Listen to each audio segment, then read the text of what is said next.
Hello everyone and welcome back to my channel. Today I'm going to be doing the perfect palette tag, so if you're interested in seeing a whole bunch of different palettes, then keep watching. The first category is best packaging, and I would have to give this to the Nude Tude palette from TheBalm. I have the Naughty edition, so when you open it up, you see little retro pinup girls, and they're, the eyeshadows are covering up their little naughty bits. So I think that's really cute and really well done. Generally, I do like TheBalm's packaging for all of their products because, ooh, what's happening there? I like their products because they do have that sort of retro pinup girl feel, sort of like 50s artwork or 50s style illustration. So yeah, best packaging would definitely be TheBalm.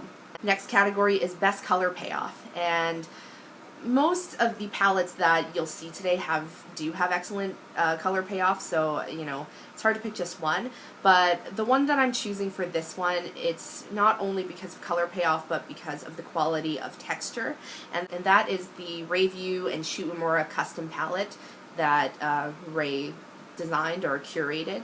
And if you're not familiar with Raeview, I'll link her channel down below. She is pretty big here on YouTube as well, and she mostly talks about and works with high-end cosmetics. Most of my high-end purchases for the last 2 years have been because of her, because she's always very informative with her reviews. She usually does tutorials as well. I think it's great because then you can see the products in action, and because she's just such a pro, she always looks flawless, so it's easy for her to convince me of the top picks for the collections. So when she announced that she was doing a collaboration with Shu Uemura, I knew that I really wanted to show my support, and after seeing her tutorial, I knew that this palette would also work for me.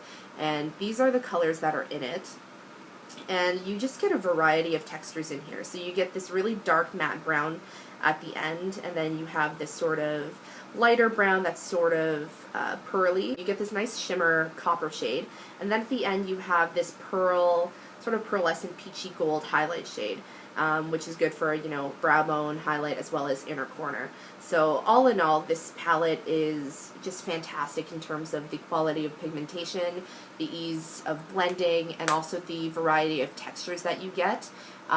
It wasn't the most, cost-effective palette that I've purchased, but I have no regrets for picking this up because A, I got to support one of my other favorite YouTubers, and B, because I actually do use this pretty frequently. I would say at least once a week. The next category is most versatile, and that would have to go to the Lorac Pro Palette. Why do I say this? Because, as you've seen in my July favorites, it has matte and shimmer shades. It also has, along with the regular neutrals and so on, it has these 3 more interesting colors at the bottom. I haven't really been able to use garnet yet, but I feel as though that's going to be good for more fall looks. Deep purple I've used a bit, and then slate I've used a little bit, and slate is sort of this really pretty blue gray shimmery shade, so it's really nice for smoky eyes, and it brings a little bit more dimension in your look. So I mean, that's why I would say the Lorac Pro palette probably the most versatile palette that I own. The next category is best for traveling, and of course I have to give this to the Lorac Pro To Go palette. And I mentioned this in my haul video, or my first video, because I picked this up at Ulta when I went last month, and I'll just show it again really quickly. You get your eyeshadows on one side, and then when you open it up to the other, you get your bronzers and your blush. So it's just an all-around great palette. It's not too big, and I'll definitely be taking this with me, when I go to, Europe one day, which hopefully will be sometime sooner rather than later, because it's my goal, or not even a goal, it's what I'm going to do the summer after I finish my first permanent teaching position. So yeah, this will definitely be coming with me.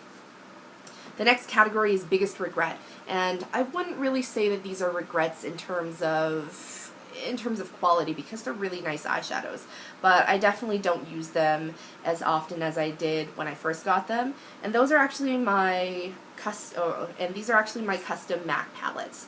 Now, like I said, I don't regret the quality because MAC has fantastic eyeshadows, and I don't have a huge regret because I picked the colors, but I have so many other palettes now that are just a lot easier to use, and I don't know, maybe I'll have to put these back into rotation.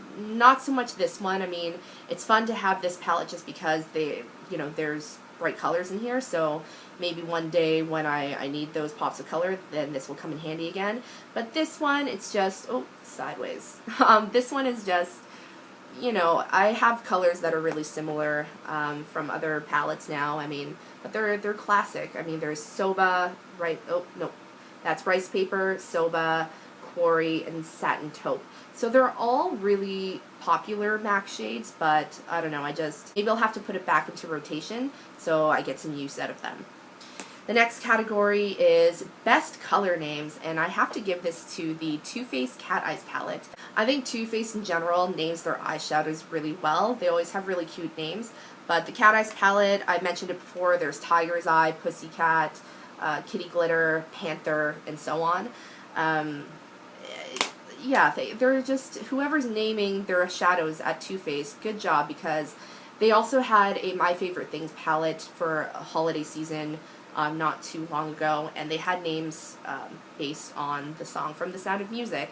So they had Whiskers on Kittens and Crisp Apple Strudel, and that was just really, really well done, and I regret not picking that one up, but at the time I wasn't too obsessed with eyeshadow palettes. The next category is least used, and I would say, aside from my MAC palettes, I would have to say it's the Laura Mercier Artist Palette.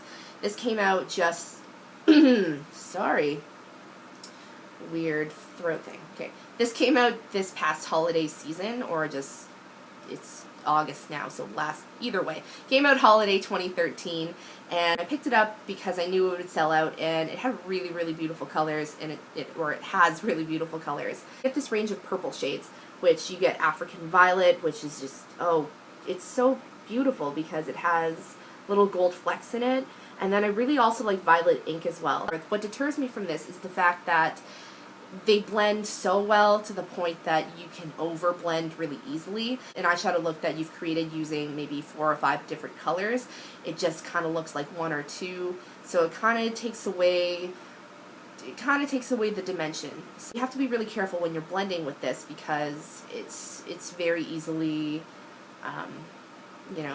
blended out too much. So I think that's probably the main reason why I don't use this as often, but it is a really pretty palette. The next category is most used, and I would say during the school year, on a day-to-day basis, I usually use the Urban Decay Naked Basics palette, and this is because it is the matte palette, and so it comes with 5 matte shades and then 1 highlight or shimmer shade, which I actually don't really use the shimmer shade, which is called Venus, because it's a little bit too almost yellow tone, and I think that it doesn't look as natural on me as it would on other people. So instead I like to use MAC's Naked Lunch with this to highlight, but either way, it's a good all-around palette. It's easy to create a really polished look for everyday work, or for your everyday work face. And if you wanted to smoke it out a little bit to bring this into nighttime, they have the matte black and also the darker brown shade. So yeah, I mean, the Naked Basics palette is definitely a really great call because it's not as intimidating as the full Naked palette. It's also less expensive. Here in Canada it retails for, I believe, $32 or so at Sephora, and it's just, it's very work appropriate. So definitely what I use every day during the school year. The next category is most loved, and I'm cheating again, and I'm picking 2 because I couldn't pick between them. I had to pick the Lorac Pro Palette as well as the Naked Palette. Naked Palette I bought probably almost 2 years ago. This was my first eyeshadow palette, or my first major eyeshadow palette, and it always has a special place in my heart. But to be fair, when I picked up the Lorac Pro Palette, I've been using this almost every single day since I got it, or definitely for the last 2 months. I've been using this a lot more frequently. So these are both fantastic. These are just, what am I doing? They're just great. It blows my mind how great these are. So yeah, most loved, definitely these 2. And then finally, the last the last category is Desert Island. So which palette would be the one that you would have with you on a desert island if you were trapped there, I guess? I don't know, I'm just making the story up, but either way, your Desert Island palette, the ultimate one. And for this one, I'm going to choose, since I just said I love both, but this one I'm going to follow the rules, and I would say the one palette would be the Naked palette. It's the classic, it's the one, and it's kind of like your best friend, the original best friend. It is versatile, in the sense that there is a good range, but I usually recommend this one to people who are just starting out, and I think it's a really great first palette because you really can't mess these up. You can basically put any of the colors together, and you're going to come up with a look that looks, decent. So the Naked palette is I think it's the perfect palette. Is that a bold statement? I don't know. I mean, it's huge on YouTube. Almost every beauty YouTuber has the Naked palette or a variation of it, whether it's Naked 2 or Naked 3. So it's the classic. It's the one that you kind of have to own. It's it's almost like a rite of passage. You just have to pick this one up. So if you don't have the Naked palette already, I am surprised. And yeah, pick one of them up. The original Naked palette is definitely more suited towards people with warmer tone skin, just because it has mostly bronze shades. So if you are slightly, if you're cooler toned, you're probably going to enjoy the Naked 2 palette, which has more like silvery taupes. And then the Naked 3 palette has all rose and like rose gold and rosy shades. I haven't picked either one of those up. So that's it for the perfect palette tag. Thanks so much for watching. And I'd like to tag 4 people. The first is Hannah Grace. Second is Hillary from Put a Bow On. And then the next 2, they don't make videos yet. They might, but they do have really great blogs. So I'm tagging Jillian or Rosencrafts and Jennifer from Vibrant Beauty Blog. So I hope to see those soon. Or anyone else who's watching, you're also tagged if you want to do this. So if you decide to do the perfect palette tag, please leave the link down below in the comments, and I promise that I will watch them and also give you a thumbs up. So that's it, and I will see you next time. Bye!